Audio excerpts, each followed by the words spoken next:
Hi, food friends. It's Kevin. Welcome to Cavalcade of Food. Hey, good morning, Kevin. I'm Ralph behind the camera. Kevin likes to cook, and my job is to eat. And it works out beautiful every time. And we are cooking this morning, as we often do here at the cottage. Ralph, this morning we are making something called ham timbales. Ooh, that sounds exotic and So fun. that's why we got the little cha-cha music in the background, which we're loving. Courtesy of Edmundo Ros. Edmundo Ros. And we had a ham. And as much as we love ham, we still had leftovers. So this is a good way to use up some extra ham that you have on hand. So this is an old recipe. A timbale, I guess, is actually what? A Latin percussion instrument. Right, but this is going to be an egg dish, almost like an egg custard. Ooh, okay. That sounds yummy. So here's how we start. We got 4 eggs here. I'm going to beat those up a little bit. So It's real simple. How much ham do you have in a cup? A good cup. You can see it's overflowing a little bit. So you could use a cup of ham. I got a cup and a quarter of whole milk. And then here's what I've got. I got a teaspoon of salt, a half a teaspoon of onion powder, teaspoon of chopped dried onions, quarter teaspoon of pepper, a quarter teaspoon of paprika. Okay, I'm going to put that in there. It's our seasoning. See how easy this is? Yeah, so far. Then we're going to put in our ham. Get in there. All right. So, eggs and milk, which is really the foundation of a custard. And then our seasonings and our nice smoky leftover ham. Diced up? Diced up. These are going to cook in a water bath. That's intimidating. We're going to give these a bath because it is a custard and we want it to become firm and set, but we don't want it to get tough and rubbery. So we're going to cook it in a moist heat. So the next thing I'm going to do, we're going to come back, I'm going to get out the butter. I've got 6 custard cups here. And we're going to butter these up. We're going to put our timbale batter in there. And then I'm going to set it in this baking dish and we'll get it in the oven. Oven's preheating at 350. We'll be right back making timbales. Ham timbales. All right, so the next step was to get your... I got all these cups buttered. So what I'm doing is I'm filling them up about 2/3 of the way here. And I'm putting them just in this baking dish. Gotcha. Okay. So you butter the cups, then you put in the concoction. Yeah. The custardy ham spiced up mixture. About 2/3 of the cup full. Carefully place them in your baking dish.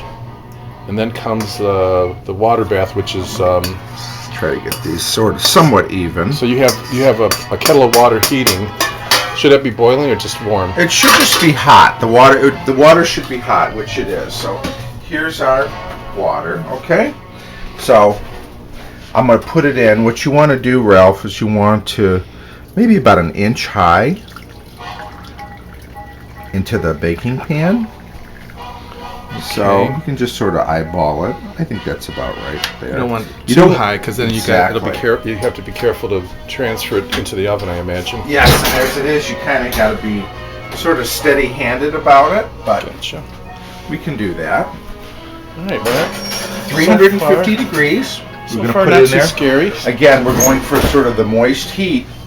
Now, while those are cooking, I'm going to get cleaned up real fast. We'll come back, and we're going to make a sauce to go over our timbales. Oh, that sounds good. So Yeah. the sauce goes over, and then does the timbale go on anything?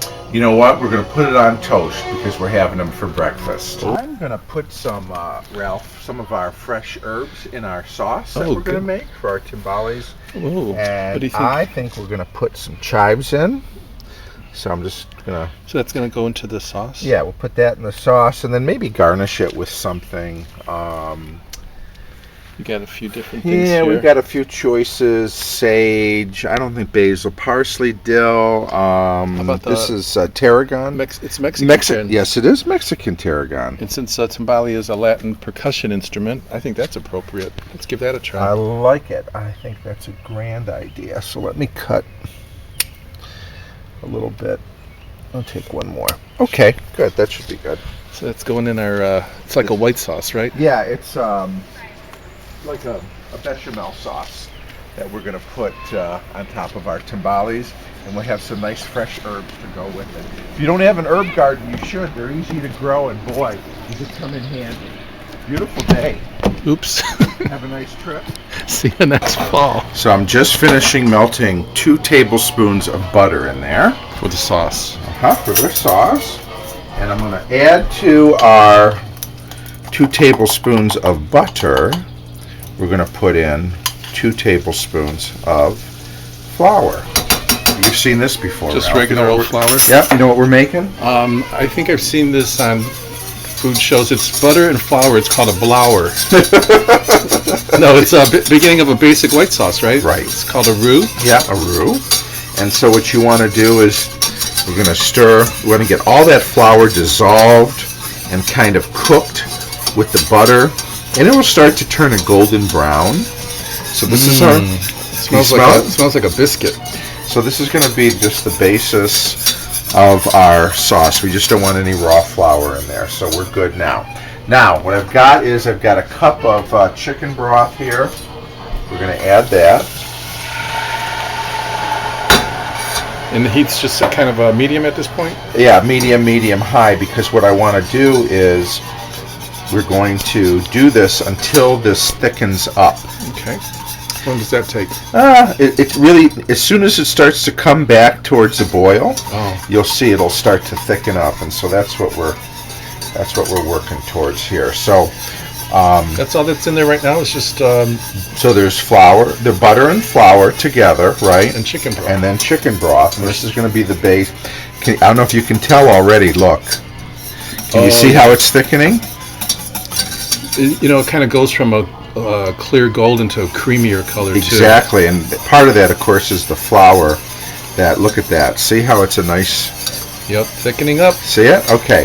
So we're going to get this fully thickened, which is right. See, it's starting to boil. Okay, now we're at full thickening power. So what I'm going to do is I'm going to take this off the heat, and then I've got about a half a cup of milk, whole milk. You could use half and half too. I'm going to stir that in there, and that'll thin it a little bit and give it sort of a creaminess. Put it back on here. Okay, let me get my. I'm going to put a couple turns of fresh pepper in there. And then, you know, went to our little herb garden, and I got some chives here, and we're going to put chives in. This is really the best way. I find that just snipping chives with a pair of kitchen scissors is really the best way. And, you know, they're so nice. They have a really mild, kind of oniony flavor. Yeah, to them. different from green onions, though. Yeah, but like the tops of a green onion, you know how that is very Scallion. mild. Yeah, scallion. Those green tops. So chives grow easily, and anybody can get them They going. do in the actually. garden. Ours come back every year, which is nice. And actually, our chive bush gets bigger and bigger, and they have beautiful kind of purple blossoms on them. Mm-hmm. So let's get the chives in the sauce. All right. Do some chive talking. So here is our nice sauce that we have ready for our timbales, which have got about another few minutes in the oven. We'll get those out. So, special breakfast today, ham timbales. Okay, our timer went off. It's been half an hour, and we're gonna. Depending on the heat of your oven. Yeah, but The main thing is you want that. you want them custard- set, and here's the best way to tell. They do have a little jiggle, but if you just take a knife and put it in the middle, it should come out clean. Mhm. And if it does, which it does, that means they're set. You can also tell by the color of the cups. It looks like they've definitely taken on a little darker color. It's not just the paprika that rose to the top. It's Yeah. like they kind of got a bit of a golden color to them. Although I love the way that paprika kind of does sort of settle up to the top. Yeah. Now, here's the sort of the trickiest part. Getting them out. Getting them out because they are hot, obviously. So I'm just going to take a towel and do this one at a time. So the water's hot, the butter cups are hot, so you have to be very careful.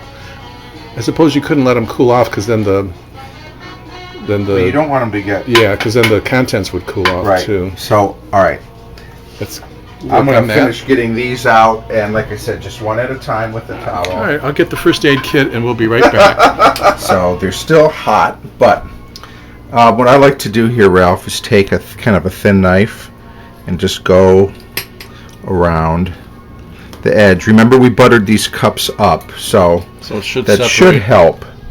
But this just gives a little more assurance extra. that when you turn it upside down, it's going to come right out. Right. And Okay. you're going to turn it upside down onto the bread. So we're going to do it on our toast. 1. Oh, look at that. Look how nicely that came out. And 2. Whoop.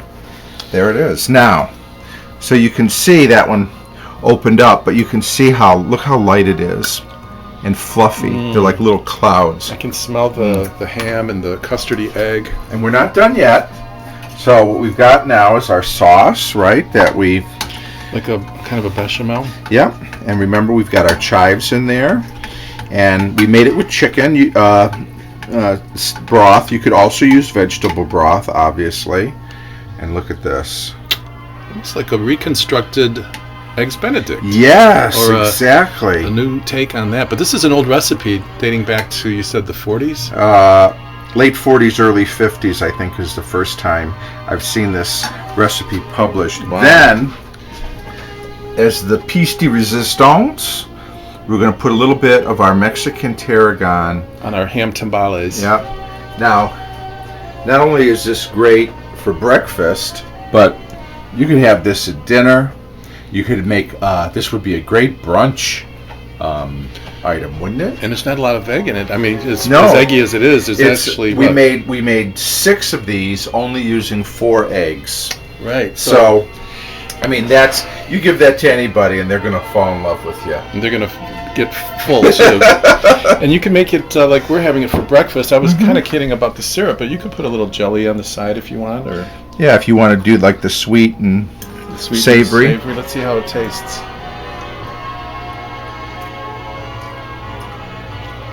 Is it knocking your socks off clean into the laundry basket? Yeah, that's good. Got the smoky ham. You got the light, fluffy egg. You got kind of the real mild chickeny, salty, buttery sauce. You're getting a little bit of the herbs, the chives, and the tarragon. Especially that tarragon, because it's almost got a very faint licorice-y kind of flavor to it. Delicious. Anyway. So you can use whatever herbs that you have available, but we happen to have some delicious fresh ones that if we you didn't used. have any, you could use what you like. That's the beautiful part about cooking. Be Maybe creative. a little parsley. Parsley would be great on there. I can't wait to try it. Do that. It'd be beautiful. So thank you for being a part of this one. We had fun. Hope you did too. And you know what? You're always welcome at our table. And we'll see you next time here on Cavalcade of Food.